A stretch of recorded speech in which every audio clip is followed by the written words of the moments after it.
Welcome back to this video series. I'm Stephen, your host. Last time we had President Lori LaChance talk about academic life and how courses may be different. Today we have Dr. Thomas Edwards, who's going to dive more into that subject and let you guys know how things will change. Today we have Dr. Thomas Edwards here. He's our provost at Thomas College. Tom, can you let our people know what provost actually means and what you do? Thanks, Stephen. As provost, I'm the chief academic officer of the college. So what I do is I work together with the other offices on college to deliver on the Thomas College mission, which is to prepare students for success in their personal and professional lives and for leadership and service in their communities. And so what we do at Thomas is, as a community, we look at that education as both inside and outside the classroom. And so my role is to oversee the classroom experience. Absolutely. So speaking of our students in that personal field there, what things should our students expect coming back this fall in regards to classes? I think when students come back to campus here at Thomas in the fall, there'll obviously be some things that are going to be different. People are going to be wearing face masks. People are going to have to monitor their health.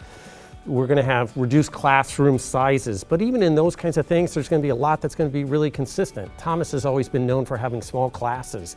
So we might have, because of the COVID-19, reduced class sizes, but we're not talking about going from 300 down to 80. We're going to be talking about going from 25 to 15 in a classroom. So I think what students are going to find are some things are going to be different, certainly at the surface, on the appearances. We're going to have not large crowds. We're not going to have some of the things that people would normally expect, but they're going to find a lot of things that are going to be really consistent. They're going to get a good education. They're going to have an opportunity to interact in a community. They're going to have an opportunity to grow inside and outside the classroom. All those things are going to be really consistent. Consistency is key, right? I think so. I think it's really important. This is a really uncertain time in America, and people are trying to figure out what's the best path forward. And people don't know exactly what that future is going to look like. But at the same time, we can't stop planning, and we can't stop working for our goals. And so whatever those goals are, we want Thomas to be a part of what that's going to look like moving forward in the future. So we're talking about how we're going to welcome our new students coming into this community. We also need to be conscious of the students that are juniors or seniors getting ready to graduate in December. These are students that are already in their path toward their next step in their careers, next step in their lives. We have a responsibility to educate those students as well, and we think we're going to be able to do a really good job of it. Absolutely. So one of your goals is obviously to keep your staff and your students safe. What ways can you talk about that our students and our staff will feel safe in the classroom? So in the classroom, we're going to have face masks.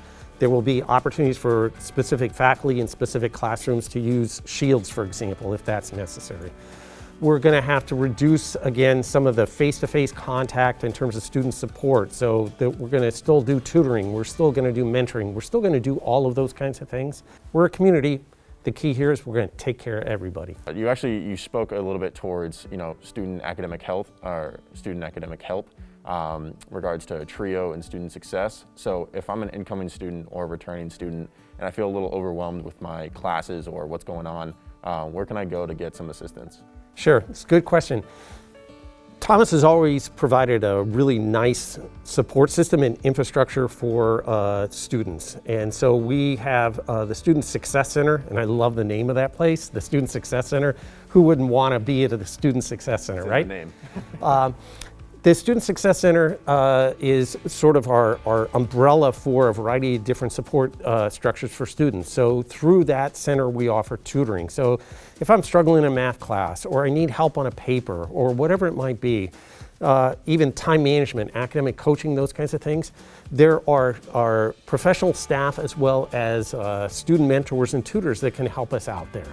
And those services are still going to be there. Now, some of them might be a little bit different, might be a Teams meeting instead of a face-to-face, but we're still going to have those kinds of services here available for students. We also then have an office of TRIO, which also provides some targeted support for a specific population here at the college. And we're really lucky to have an office for Jobs for Maine's graduates here on campus. And so students can find a variety of different entryways into that system in terms of some of those academic supports. And then obviously we have the faculty advising, all those kinds of things. All those support networks are going to be there.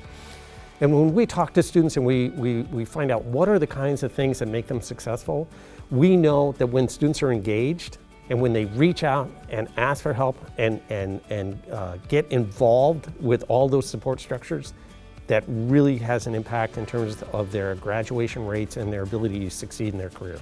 So you had mentioned, small changes here due to COVID and what's going on, but there were some changes, I believe, implemented starting this upcoming fall with the course, or with course structure. Can you talk a little bit about that? So one of the things that we did also, and this kind of goes back to the question that you had about safety of the entire campus community. So just like the population at large, we have faculty and staff members that are going to be in different risk categories. And so what we started very early in the spring, actually when we had to close down our residential operations and went online, as we started to put together the fall schedule, we began to work one-on-one with individual faculty members to say, tell us what's going to work best for your course, for your delivery model.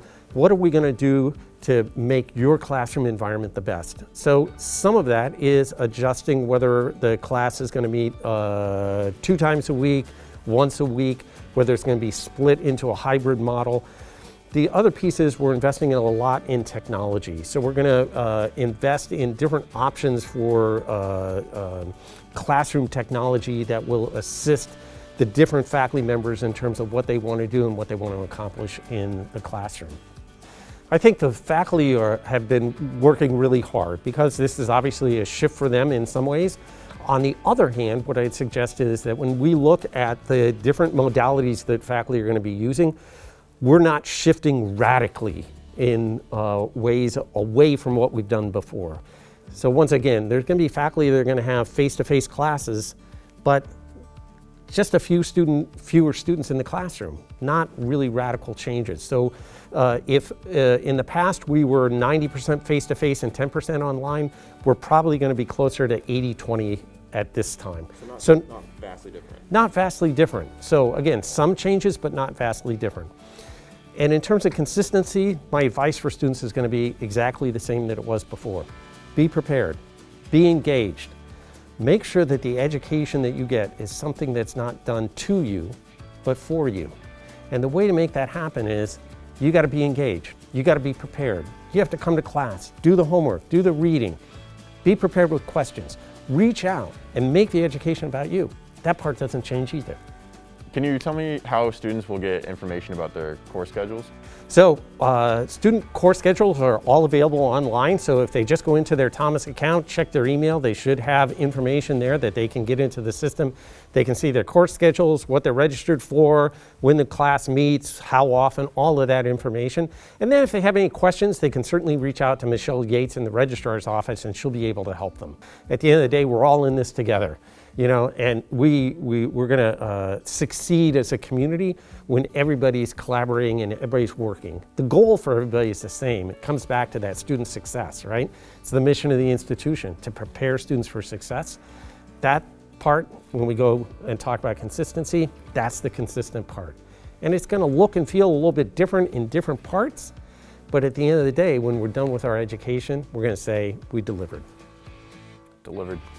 I feel like I was delivered a really good education, so I'm glad that I can be here and be a part of this interview with our provost. My last thing I just want to ask you is, what advice do you have for our viewers for our upcoming fall? I think the advice that I would have for people is that one of the things about education generally is to prepare us for a future that we don't yet know. And this is a version of that in hyperdrive. This is not the same set of expectations that we had before.